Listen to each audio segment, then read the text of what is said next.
quero começar esse vídeo com uma pergunta muito simples. Se alguém te perguntar agora mesmo o que é Vata, o que você responderia? Talvez você diria que é leveza, que é o movimento, que é ar, é éter.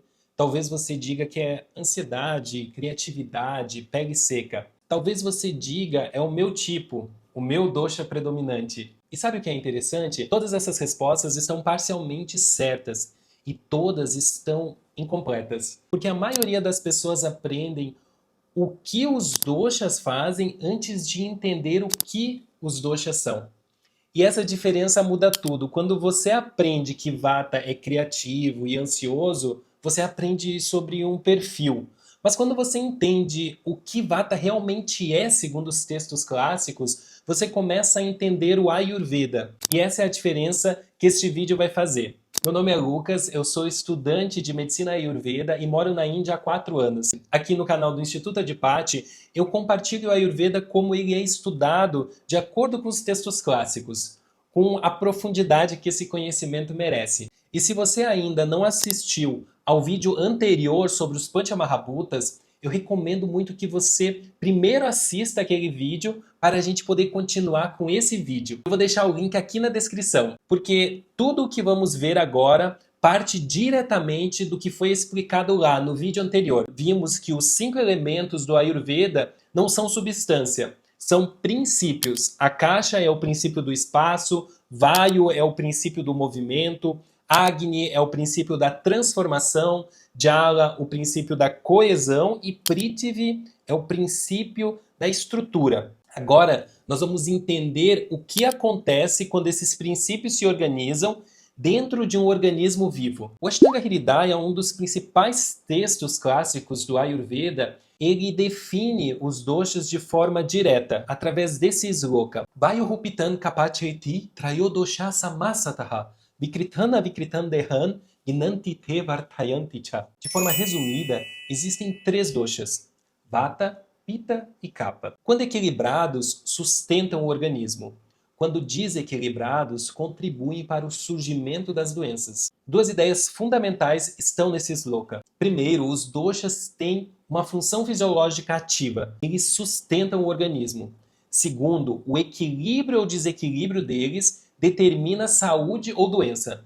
Isso já nos afasta bastante da ideia de que doshas são apenas tipos de personalidade. Antes de falarmos de cada dosha, precisamos entender a palavra em si, dosha. A maioria das pessoas nunca para pensar no que essa palavra significa. Dosha vem da raiz sânscrita dush, aquilo que pode se alterar, aquilo que pode desequilibrar, aquilo que quando perturbado causa dano. Essa etimologia já nos diz algo fundamental.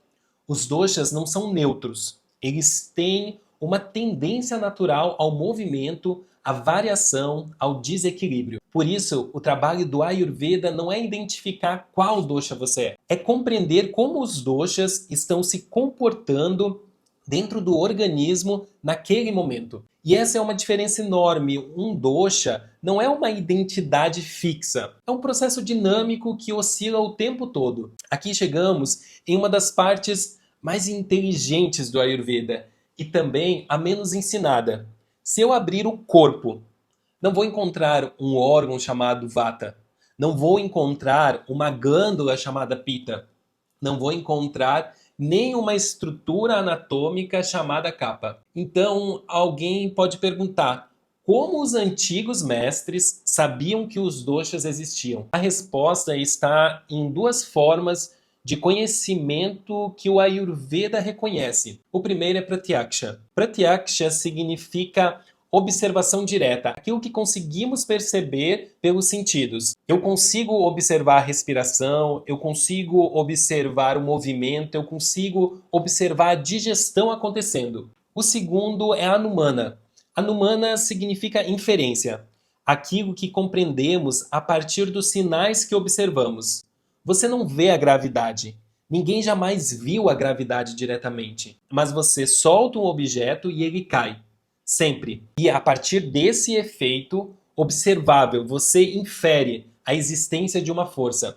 Outro exemplo, se você vê uma fumaça na montanha, você não está vendo o fogo, mas através da fumaça você consegue inferir que lá está tendo fogo. Os doshas, eles funcionam da mesma forma. Você não vê vata, mas você observa o movimento da respiração, dos impulsos nervosos, do pensamento, do intestino.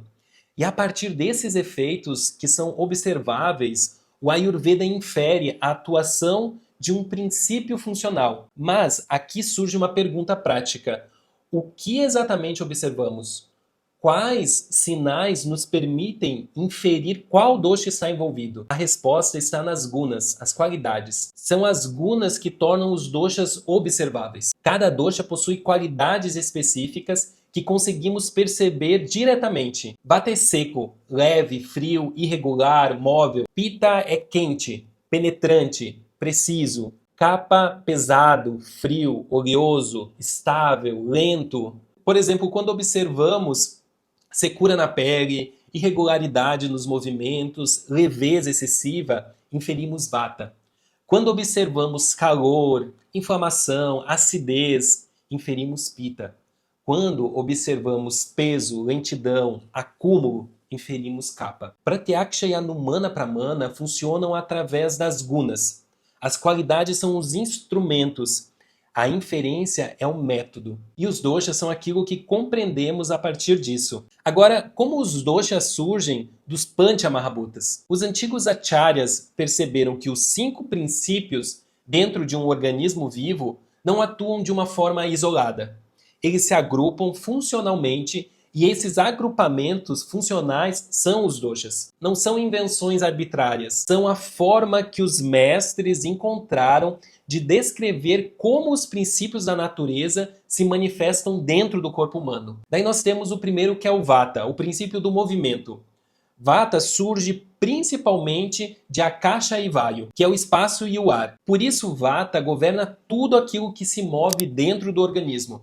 A respiração que entra e sai, os impulsos nervosos percorrendo o sistema nervoso, a circulação do sangue, os movimentos peristálticos do intestino, a fala, o piscar dos olhos, até mesmo o movimento dos pensamentos. Quando o Vata está equilibrado, esses processos acontecem com ritmo, com fluidez, com leveza. Quando o Vata está em excesso, esses movimentos se tornam irregulares. Pense em alguém com o intestino agitado, a mente acelerada, dificuldade de dormir, pele ressecada.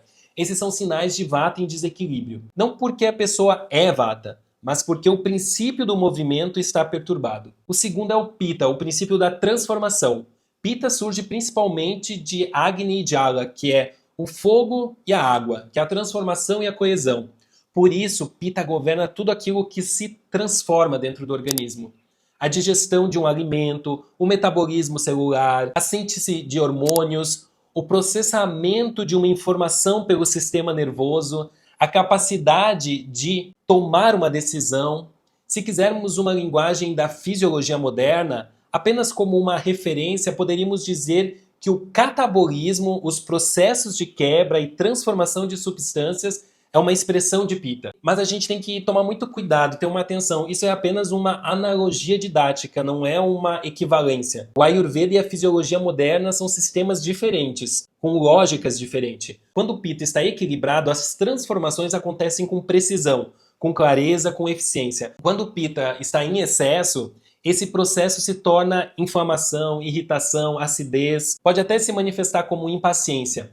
Pense em alguém com refluxo frequente, pele irritada, dificuldade de tolerar o calor, tendência ao perfeccionismo excessivo. Nesse caso, nós temos Pitta perturbado.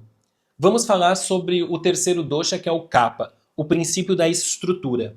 Kapha surge principalmente de Prithvi e Jala, que é terra e água, ou estrutura e coesão. Por isso, Kapha governa tudo aquilo que sustenta, que protege, que dá forma ao organismo. Os tecidos, os ossos, os músculos, o muco que protege as mucosas, a lubrificação das articulações, a estabilidade emocional. Na linguagem da fisiologia moderna, os processos anabólicos de construção, de acúmulo, de formação de tecidos têm uma relação com o que o Ayurveda descreve como Kapha. Novamente, aqui é só uma analogia, não uma equivalência. Quando o kappa está equilibrado, o organismo tem solidez, resistência, calma, capacidade de regeneração. Quando o kappa está em excesso, essa solidez se transforma em peso, em lentidão, em acúmulo, em congestão.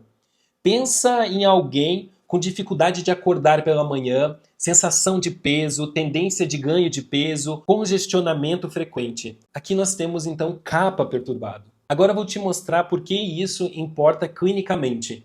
Imagine duas pessoas. As duas têm o mesmo diagnóstico moderno. Vamos pegar, por exemplo, o síndrome do intestino irritável.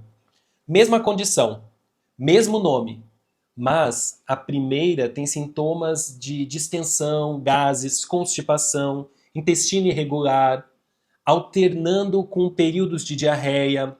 A segunda tem sintomas de inflamação, ardor, sensibilidade ao calor, fezes amolecidas.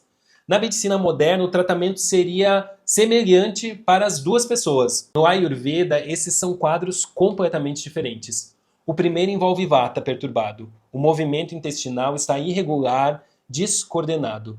O segundo envolve pitta perturbado. A transformação excessiva, inflamação, calor. A abordagem de tratamento de Chikitsa seria diferente para cada uma dessas pessoas. Não porque as pessoas são diferentes de personalidade, mas porque os princípios fisiológicos ou patológicos envolvidos são diferentes. Esse é o poder do modelo dos doshas. Ele não classifica pessoas, ele descreve processos. Agora eu vou deixar uma ideia final com vocês. O maior equívoco sobre os doshas não é saber o que são vata, pitta, kapha. O maior equívoco é achar que os doshas são rótulos. Eu sou vata, eu sou pitta, ela é kapha. Os textos clássicos não descrevem doshas como uma identidade. Os doshas são processos fisiológicos dinâmicos que oscilam o tempo todo, com as estações, com a alimentação, com a rotina, com a fase da vida, com o estado emocional. O objetivo do Ayurveda não é descobrir qual caixa você pertence, é compreender como esses princípios estão se comportando em você, agora, neste momento. Então nós vamos falar sobre Prakriti, a constituição individual. Porque se todos têm os três doshas, por que cada pessoa é tão diferente? A resposta está em Prakriti. Coloca aqui nos comentários as suas dúvidas e o que você gostaria de aprender sobre Ayurveda. Se inscreva no nosso canal, compartilhe com mais pessoas para que mais pessoas possam se beneficiar desse conteúdo. Até o próximo vídeo.